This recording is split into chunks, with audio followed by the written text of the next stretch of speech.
Bueno, muy buenas noches a todos los presentes. Muchas gracias por asistir, a las personas que nos están mirando en la transmisión también.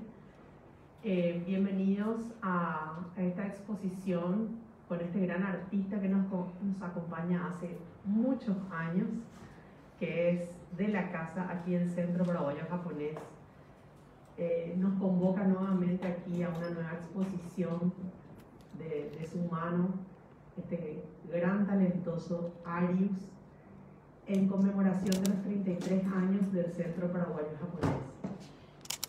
Sería en el marco de esta celebración también, vamos a ir con esta exposición hasta el 7 de septiembre y le invitamos a todas las personas que puedan pasar a apreciar las obras de este gran artista. Muchas gracias a todos. Doy la palabra a la señora Ruth Candia. Muchas gracias.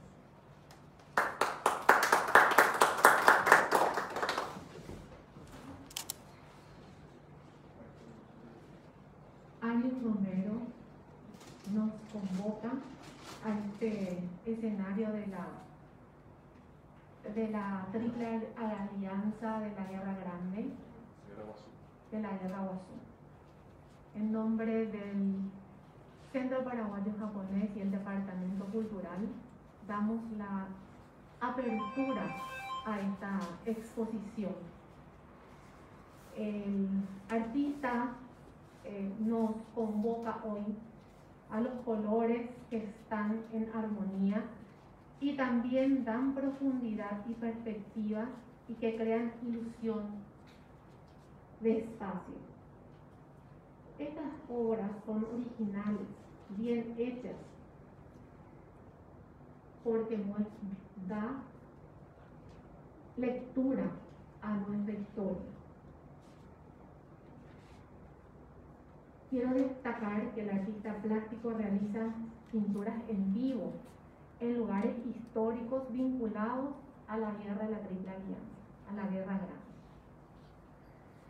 Sin más, estamos invitados a participar de esta exposición que contempla parte de nuestra historia.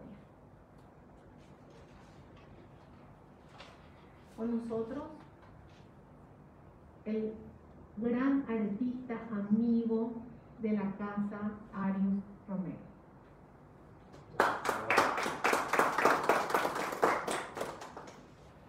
Buenas noches a todos los que están. Agradezco su presencia, agradezco ser invitado siempre y tratado como en casa por la directiva de Paraguayo Japonés. Estoy muy contento, contentísimo estoy. Le agradezco a la directora Rocío Rolón y a la amiga, querida amiga, hermana Ruth Candia del Departamento de Cultura. Estoy demasiado contento porque más de 10 años de manera consecutiva, ininterrumpida, estamos haciendo honor al arte.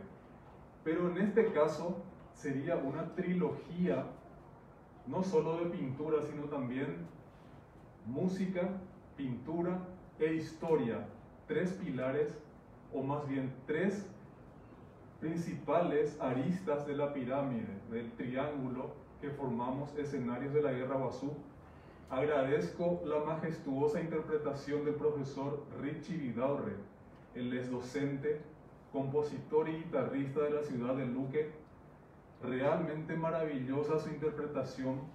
Estuvo haciendo la música Cerro Corá, escrita originalmente por Félix Fernández, y música del gran Herminio Jiménez. Entre paréntesis, la música Cerro Corá viene al caso porque lastimosamente hay un incendio ahora mismo en el parque y ojalá que esta lluvia realmente pare un poco ese incendio, ¿verdad? Se cierra el paréntesis porque es preocupante que un parque y el museo histórico de ese lugar tan sagrado para mí esté incendiándose. En fin, ojalá que pare ese incendio. Y realmente estoy contento porque escenarios de la Guerra Guazú no soy solo yo, somos tres. Como les dije, el profesor Richie Vidaurre de Luque, mi persona, y el profesor Carlos Ponforos, profesor de historia, que nos va a estar comentando un poco de cada cuadro. Brevemente nos va a dar unas reseñas sobre los cuadros, porque para realizar cada cuadro yo me instalaba en el lugar, estuve in situ bocetando, pintando, inclusive estuve mostrando en videos el proceso de cada cuadro. Así que quisiera que por favor pase el profesor Carlos Monjoros, y así le voy a dar la palabra a él y nos va a empezar a hablar sobre la fortaleza de Humaitá. Por favor, muchas gracias. Un aplauso para él también. Buenas noches, muchas gracias al compañero Arius por haberme invitado a este proyecto. También quiero agradecer al Centro Paraguayo Japonés, también en su dirección de cultura, que nos abre este espacio y bueno, nos permite reunirnos hoy aquí, ¿verdad? En estos tiempos tan difíciles. Bueno, en lo que me compete en la parte de historia, también habiendo también incursionado en parte en el arte, lo que puedo decir que esta serie de obras son necesarias para nuestra historia, porque sabemos que el Paraguay ha tenido que sufrir momentos históricos muy fuertes, entre ellos la Guerra Grande, que fue el evento cumbre que marcó una herida y una huella notable en todo lo que significa ser paraguayo. Y esta guerra, esta terrible guerra, dejó carencias tan visibles durante décadas que no permitió un desarrollo de la vida normal, vamos a decir, en el Paraguay, como iba sucediendo en otras partes del mundo. O sea, todo en el Paraguay debió construirse y debió, lo que no era considerado de primera necesidad, debió ser postergado. Y entre ellos el desarrollo de las artes. Tardó muchísimo, o sea, al momento de la Guerra Grande el Paraguay tenía una serie de artistas muy interesantes y eso quedó plasmado en las obras de Aurelio García, de Saturio Ríos y también de los grabadores del Cabinsuí. Pero todo se perdió y recién nace varias décadas después con la llamada generación del 900. Pero igualmente la historia del Paraguay todavía falta ser contada con imágenes. Tenemos un montón de historias épicas de lugares y de paisajes hermosos, de edificios importantes que no han podido ser todavía retratados en la dimensión que deberían. Y bueno, lo que hoy está haciendo Arius es hacer patria, es saldar una deuda del arte para con nuestra historia. Bueno, la primera obra que tenemos aquí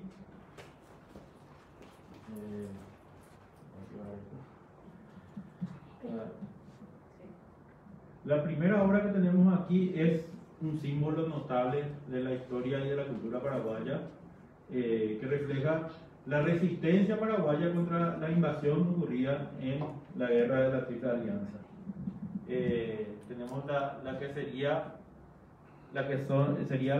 la celebérrima ruina de Humaitá, que está tan presente en la imaginería paraguaya, que son los restos del que fuera el mayor templo del Paraguay, el templo de San Carlos Borromeo, que era una imagen del gobierno de Carlos Antonio López y de Francisco Solano López.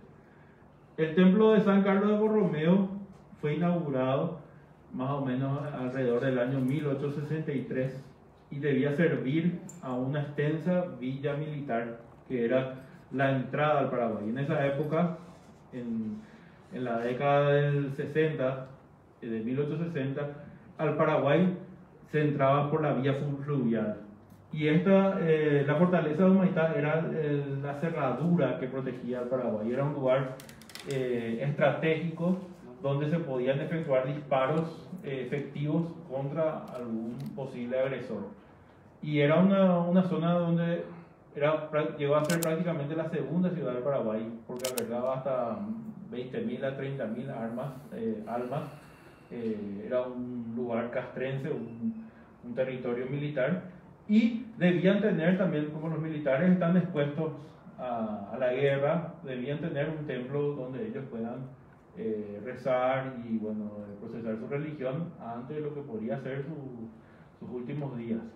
Además, esto servía como fachada al Paraguay, así como cuando en Estados Unidos llegaban en barco y llegaban al puerto de Nueva York, lo primero que veían era la Estatua de la Libertad. Bueno, esa era la misma función que tenía el templo de San Carlos Borromeo, que contaba con 3 torres. Era el único templo del Paraguay que tenía 3 torres. Lo que hoy vemos es la mitad de la fachada, ¿verdad? Una de las torres laterales y la torre del medio.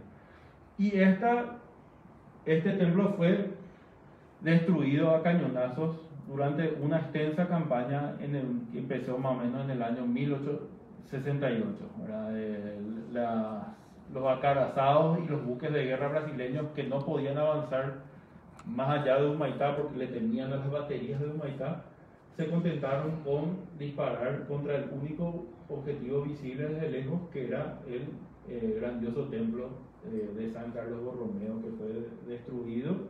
Pero gracias a Dios hoy tenemos todavía un testimonio vivo de lo que fue la resistencia y lo terrible que fue aquella guerra, ¿verdad? Para que nos recordemos y para que podamos pensar eso y evitar que vuelva a ocurrir una guerra fratricida entre países hermanos. Pasamos a la siguiente obra. Sí, ¿vos podés indicar? Sí. Sí. No, vos podés indicar.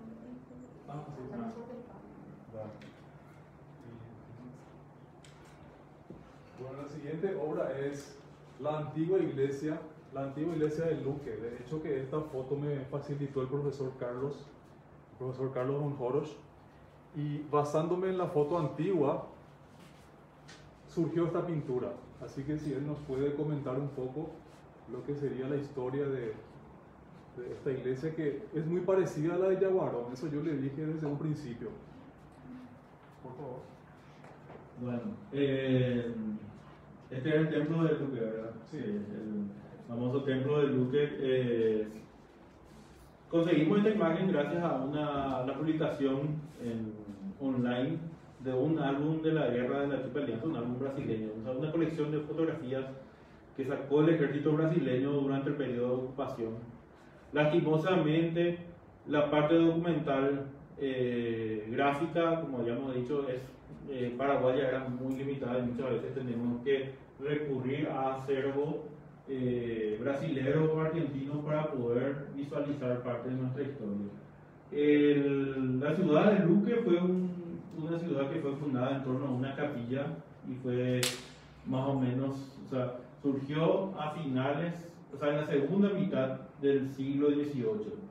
Y bueno, entre las primeras, como en Paraguay, una de las primeras obras necesarias para la fundación del pueblo es la capilla o el templo. En este caso tenemos un templo que aparentemente fue construido en 1839 y es un templo que le dicen períptero. Para aquellos que conocen el Partenón de Grecia, bueno, sigue en cierta forma las líneas del Partenón de Grecia porque está rodeada por una serie de columnas y no tiene una fachada tapa, que es la que vamos a ver después más adelante en la siguiente obra. Los templos en Paraguay, con excepción de los jesuitas, están enmarcados en el medio de una plaza. Vamos a visitar, por ejemplo, San Lorenzo, Luque, Trinidad, Pirayú, Alto y otros, y vamos a encontrar siempre el templo en una plaza. Eso es porque es la fusión entre el español y el guaraní.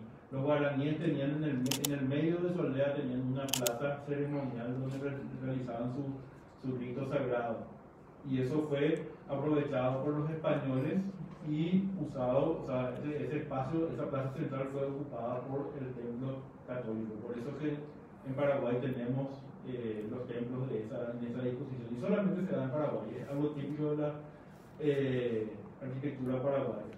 Bueno, esta ciudad, la ciudad de Luque, fue la segunda capital del Paraguay durante la guerra y en el año 1869 fue ocupado y aquí también estuvo el ejército, o sea, se acuarteló el ejército la Triple Alianza, y bueno, en ese momento sacaron fotos.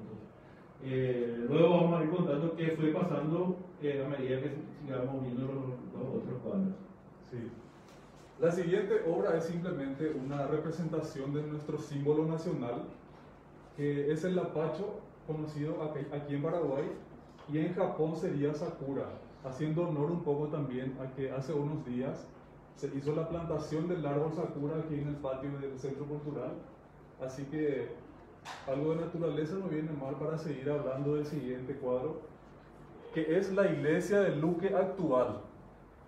Asimismo, trae emociones a mí porque hice mi primera comunión en esta iglesia, y cuando prácticamente mi infancia, adolescencia, juventud, veía no todos los días, pero casi todos los días me pasaba mirando esta iglesia y admirando. Por eso también es algo para mí muy emocionante, porque crecí en esa ciudad y pasé lindos momentos. Gran parte de mi vida viví en esta ciudad contemplando esta iglesia. Así que Carlos nos puede hablar un poco de cómo es actualmente.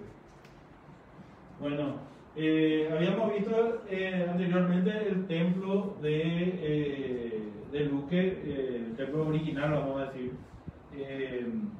que sería una línea que sería tipo franciscana o tipo hispana, que es la que se fue replicando en varias ciudades del Paraguay. Por eso era muy parecido al templo de Yaguarón.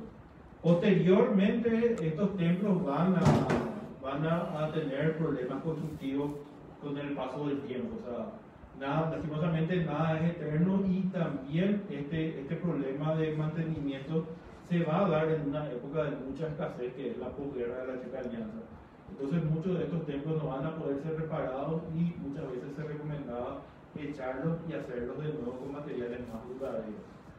En este caso, el templo de Luque fue pasando por un proceso de transformación. Primero se le agregó una fachada tapa al templo anterior, y posteriormente se decidió su demolición para construir uno nuevo a partir del año 1928. Ya estamos en lo que se llama el periodo liberal, ya sobre lo que sería otro periodo terrible, que sería la Guerra del Chaco. Se inicia el templo en 1928, respetando su ubicación en el medio de la plaza, y se interrumpe con la guerra. Y a finales de la guerra continúa, en 1934 continúa la construcción del templo, y se termina en el año 39. Y este templo, que ya tiene una dimensión mayor, atendiendo también al crecimiento poblacional de Luque, representa líneas neoclásicas o eclécticas, inclusive también podríamos decir, porque también tiene alguna reminiscencia del neogótico, ¿verdad? Pero sería un templo neoclásico. Y bueno, según cuentan, que también faltó dinero como para poder hacer que el campanario vaya un poco, porque de repente vemos que el balance entre el campanario y la nave central del templo no están un poco equilibradas, pero eso le da una identidad al templo del pueblo.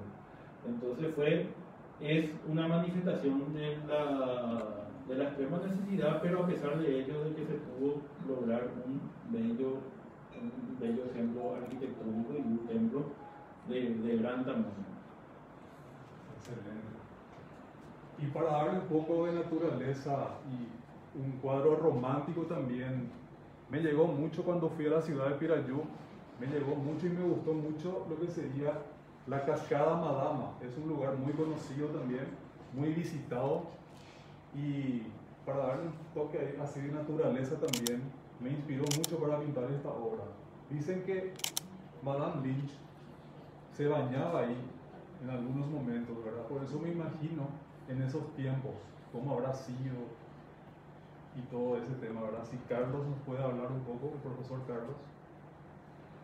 Bueno, Pirayú pertenece a la línea ferroviaria, o sea, está en el eje ferroviario, y todo el eje ferroviario desde Trinidad hasta Paraguarí está en cierta forma relacionado con relatos orales de la presencia de Madame Lynch. Y hay documentación que habla de Madame Lynch, inclusive sabemos que tuvo una propiedad en Patiño Fue, y también algunos viajes hasta Pirayú y también a Paraguarí. Entonces, abundan los relatos también orales, en los que se habla que también se relaciona el Salto Madama, que está cerca de Cerro León, del campamento Cerro León, donde estaba el Mariscal López. De hecho, este arroyo recibe el nombre de Arroyo León, y era el arroyo que alimentaba con agua al campamento Cerro León. Inclusive había una obra de un acueducto que lastimosamente ya fue tomado por el bosque, y bueno, no se puede acceder todavía a ver ahí. Y bueno, es un sitio histórico que la población le quiso dar una relación con Madame Lynch, y lo cierto es que no sabemos, documentalmente todavía no encontramos materiales que nos puedan afirmar que estuvo Madame Lynch, pero la belleza de esta zona nos hace suponer de que pudo haber estado ella ahí, ¿verdad? Que en algún momento el Mariscal López habrá querido mostrar ese sitio a su compañera sentimental, porque es un sitio que enamora, ¿no? Así mismo es. Siguiendo con la ciudad de Pirayú, aquí presento la obra La Estación de Pirayú, la estación de 2 torres. Pinté esta obra porque en algún momento comentaron que el Mariscal López divisaba a sus tropas desde una de estas torres, o más bien lo que sería el campamento Cerro León, y trataba de vigilar a sus tropas. Por eso pinté esta obra. Me fui in situ a pintar en esta hermosa ciudad. Tuve tantos ángulos, no sabía al final cuál pintar, pero elegí esta porque me sentí más cómodo, y aparte que la luz era para aprovechar en ese momento. Así que, Carlos. Bueno, la estación de Pirayú es la estación de 2 torres, es una de las estaciones terminadas en tiempo de López. De hecho, es la última que se terminó antes del inicio de la guerra de la Triple Alianza. Después se siguió construyendo, ya en plena guerra se construyó una estación más en Cerro León, que lastimosamente desapareció, y la estación de Paraguarí, que es la última. Pero la que se roba todo el encanto y que manifiesta un espíritu arquitectónico es la estación de Pirayú. De hecho, Pirayú es considerada en el Paraguay la Hollywood paraguaya, porque gracias a su riqueza arquitectónica y patrimonial se pueden filmar varias películas ambientadas en el juego de la estación. Es testimonio de esa riqueza. Y el color rosado era algo típico de la época de los López. La mayor parte de los grandes edificios de esa época, el Palacio de López, el Palacio de Gobierno, al que hoy nosotros le llamamos Centro Cultural del Cabildo, por ejemplo, estaba también pintado de rosado. La aplicación es que ese era uno de los colores que menos se ensuciaba con la presencia de la tierra, que en esa época los caminos no estaban pavimentados. Y en la construcción de este templo, de esta estación ferroviaria, participa el héroe luqueño Elizardo Aquino, que era el jefe paraguayo de la ingeniería militar encargado de todas las obras del ferrocarril. Pasamos a la siguiente obra entonces. Uno de mis edificios favoritos, que es la Catedral Metropolitana de Asunción, y es uno de los cuadros que más me pide la gente. Cuadro que pinto de esta catedral, cuadro que vendo, inclusive hay gente que solamente colecciona diferentes ángulos de esta catedral. Es una de mis favoritas, aparte la primera vez que pinto así de frente una obra diurna y con la parte rosado. Así que por eso está incluido esto también aquí en esta muestra. Carlos. La Catedral de Asunción, que nace al poco tiempo de la fundación de Asunción, en 1539 se levanta el primer templo dedicado a la Catedral de Asunción. Como nosotros sabemos, Asunción, a diferencia de otras ciudades o capitales del Río de la Plata, es una ciudad que adquiere un sitio permanente, mientras que las otras ciudades se van mudando, inclusive las ciudades del interior del Paraguay. Pero Asunción, si bien tenía un punto fijo, sus principales templos van a ser andariegos. Tanto la catedral como la iglesia de la Encarnación y otros van a ir mudándose y tenemos como distintas construcciones, entre 6 a 7 distintas construcciones, y la última, la Catedral Definitiva de Asunción, es construida en el sitio de la penúltima, que fue la catedral que fue testigo de los hechos del 14 y 15 de mayo de 1811, y esta nueva catedral se construye ya en el primer periodo del consulado, se inicia en el consulado de Carlos Antonio López, y más o menos en el año 1842 está atribuida al arquitecto Pascual Urdapilleta, y ya es un templo que tiene reminiscencias del barroco italiano.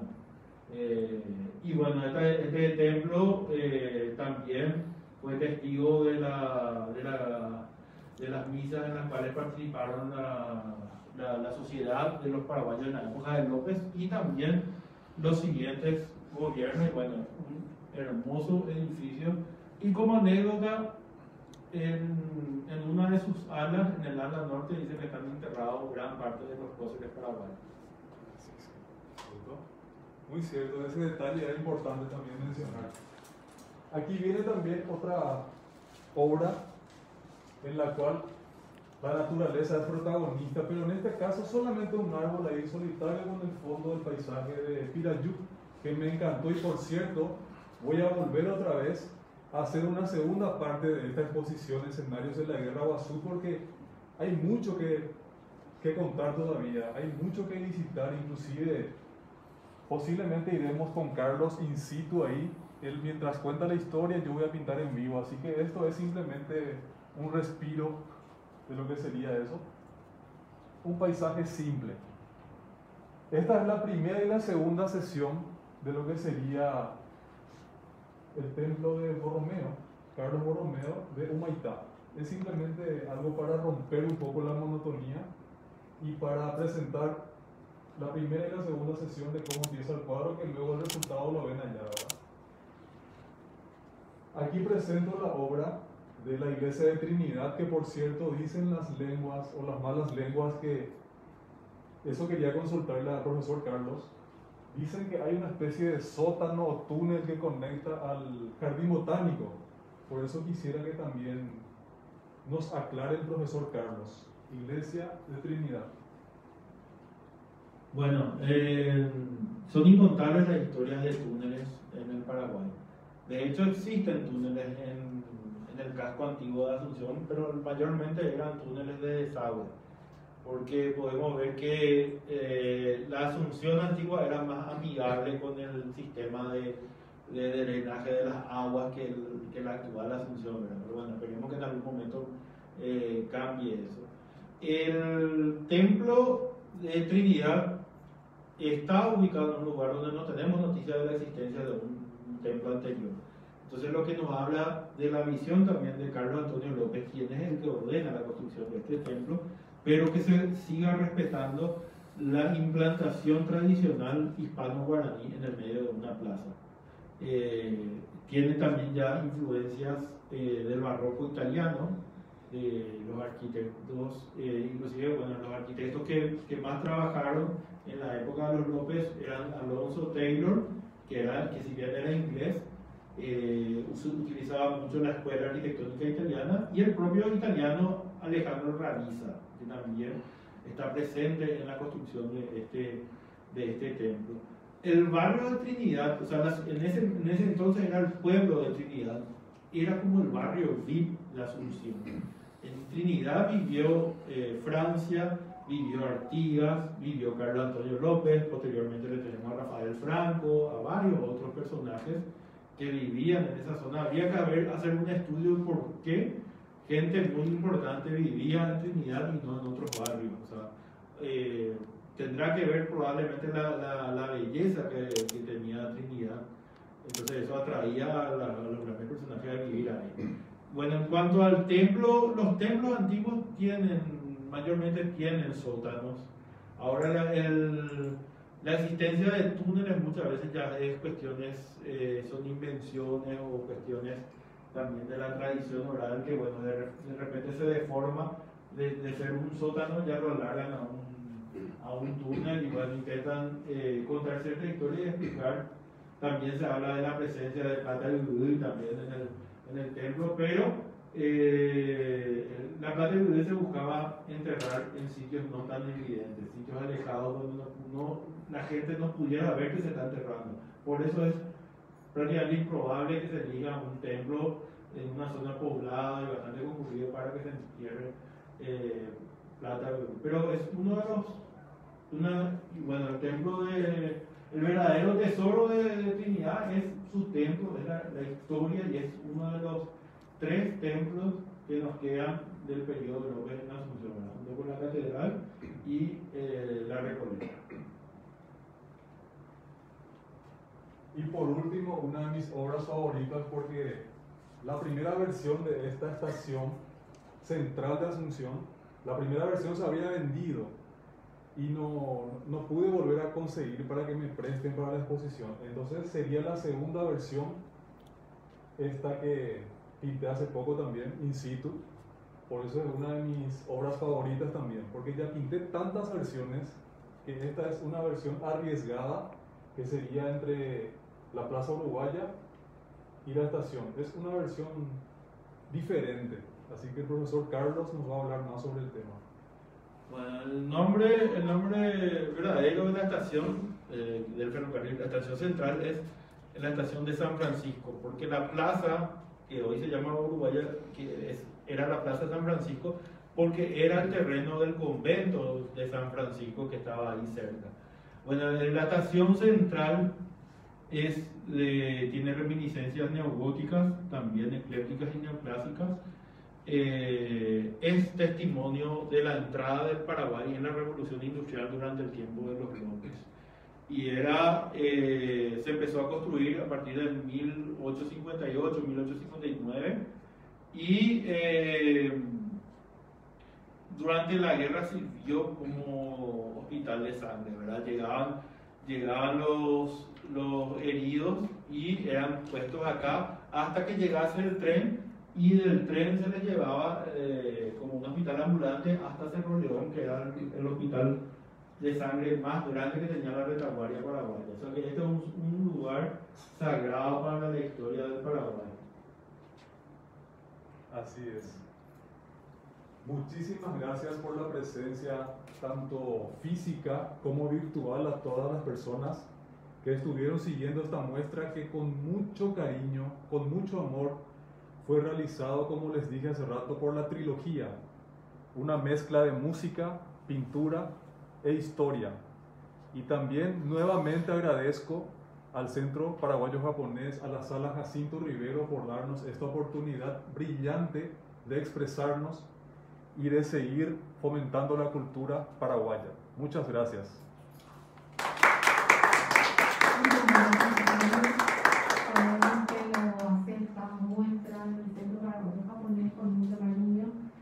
Con mucho arte, y ahora nos sorprendes cultura. Gracias al profesor. También queríamos agradecer a nuestros auspiciantes, en la persona del señor Luis Quiñones, a Fortín S.A., que siempre nos está apoyando en todo lo que emprendemos culturalmente. Gracias, señor Luis. Y bueno, queda así inaugurada la muestra del artista plástico Arius Romero. Que lo disfruten, sigan disfrutando, y nos espera un arte.